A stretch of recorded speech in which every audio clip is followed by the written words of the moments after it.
It was October 28, 1886, so the eyes of America were on New York Harbor for the dedication of the Statue of Liberty. Senator William Evarts was scheduled to present a speech, at the conclusion of which a young boy down below would wave a flag that would signal some men high in the statue to unleash a giant French flag.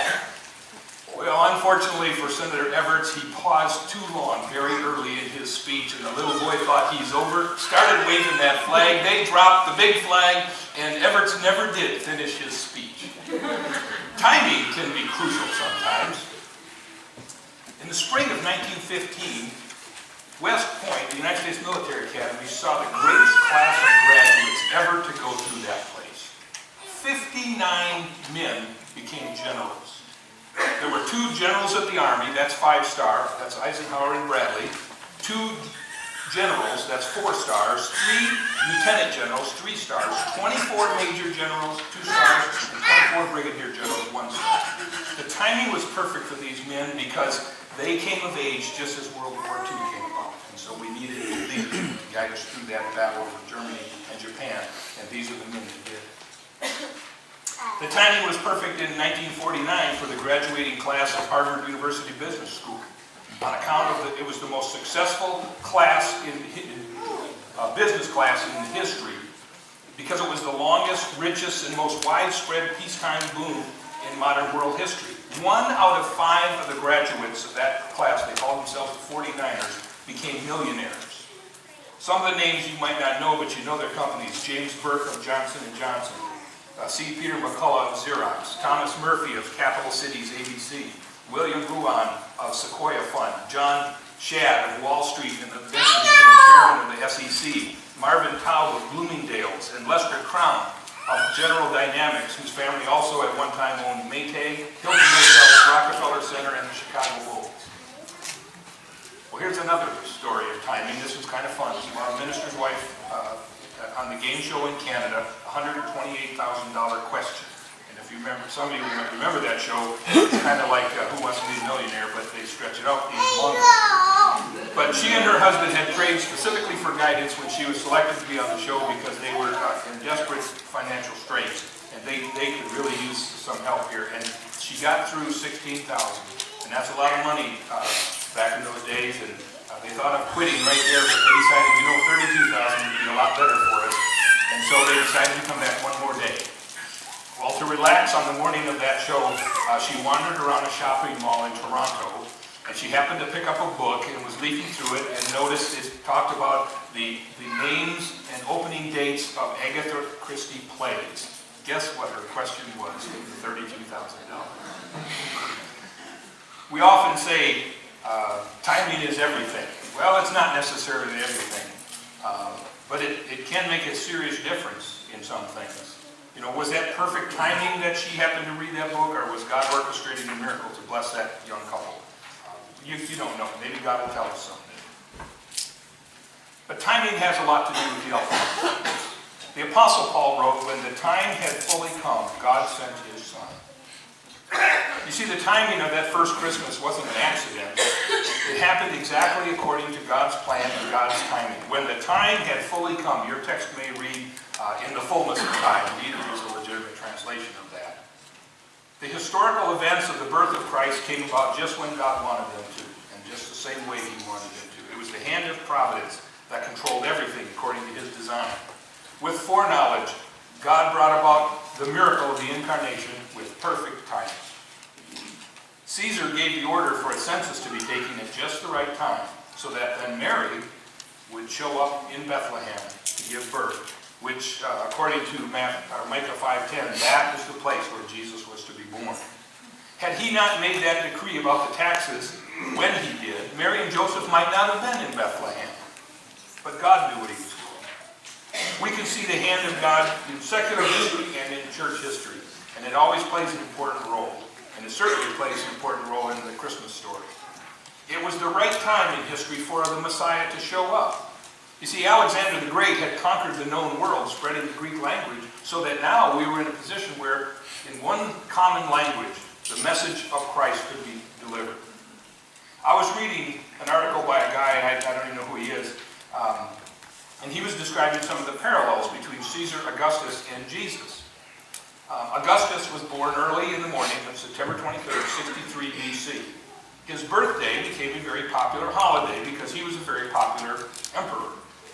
His father died when he was very young, just as it is believed that Joseph died when Jesus was young. When he was 12 years old, he was mature enough to deliver a eulogy for his grandmother Julia, who was the sister of Julius Caesar. At 12 years old, Jesus was mature enough to be in the temple, talking about things with the most learned men of Jerusalem. Both of these men had genealogies that went back to nobility. Each one built a worldwide empire. Both had compassion for the poor. Augustus needed taxes because he was caring for a massive feeding program. Both men had compassion on the sick. Augustus provided for the needs, including education of children of mentally ill patients. And Augustus pardoned many people who had sinned against him. He even allowed his political opponents to hold high office.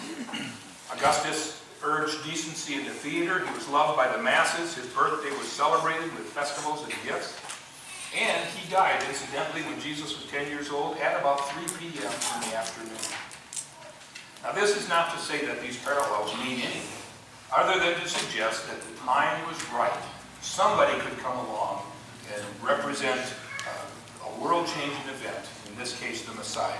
And I think God brought together both secular and sacred history. Mary's conception had to happen at just the right time so that she would come due during that time when she was in Bethlehem. God knew what he was doing. It was the right time in the lambing season for the first evangelists, the shepherds, to be in the field. And I can't say exactly why God decided this was the fullness of time, but he did, and he brought everything together at perfect time, both secular and sacred history. And he was able to introduce his Messiah. And centuries of history have prepared the world for this event. Jesus came when God decided the time was right.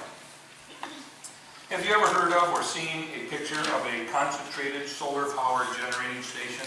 This is one of those places where they've got thousands of mirrors that are all timed to aim at a certain point. And there are several of these around the world, and they produce a great deal of heat, which turns a turbine and produces electricity. Well, that's kind of like what the prophets were like. All the Old Testament prophets were aiming at one thing.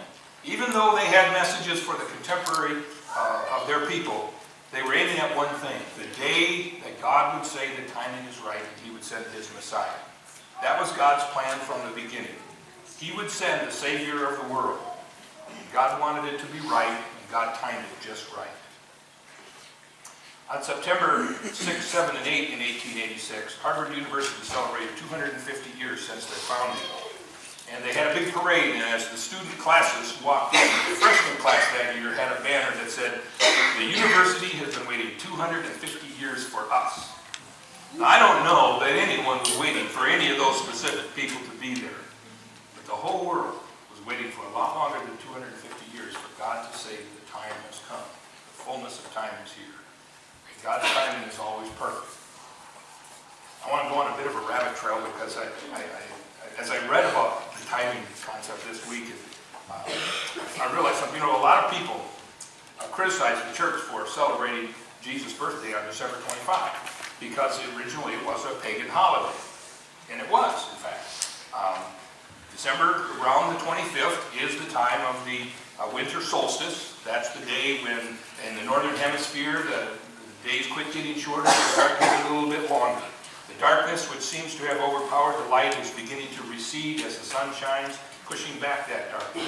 Now, the Persians and the Romans observed this, and they chose December 25 to be the celebration of the victory of the sun. And that was a cause for celebration, because it feels good when the days are getting longer. Now, because of this secular history celebrating December 25, many Christians and non-Christians think that we're celebrating a pagan holiday. But let's not forget that celebration was a celebration for Christians too, not just for pagans. Everybody enjoyed the sun coming out a little bit more. Some early Christians decided that, and no one knows exactly who or when, but decided that that'd be a great time to celebrate the real sun, S-O-N, the one who created the sun, S-U-N.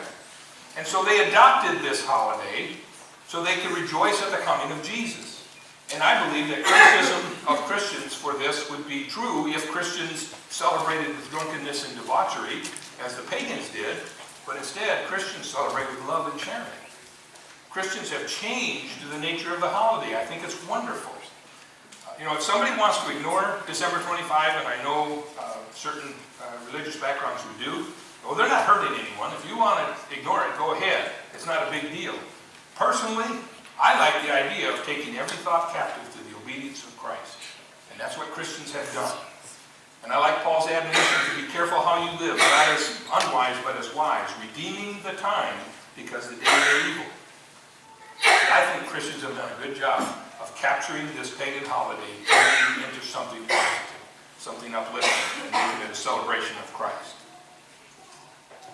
Besides, if we are concerned about using pagan things to celebrate Christian things, as if that's the wrong thing to do, we might have to change the way we name all of the days of our week.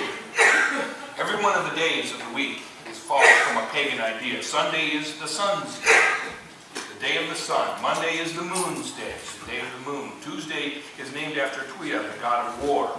Wednesday is Woden's day. Woden is the Norse equivalent of Mercury. The name actually translates violent, insane headship. So much for Wednesday. Thursday is Thor's day. Friday is associated with Freya, the wife of Woden. And Saturday is Saturn's day. Saturn being the god of wealth. So none of the days of our week are named after anything Christian. But it's not a big deal. We use those things. They work just fine. I think we do well to capture pagan things and turn them over to the glory of Christ. And I think that using December 25 to celebrate the time when God got it all together. We don't know exactly when Jesus was born, but God had his timing just perfect.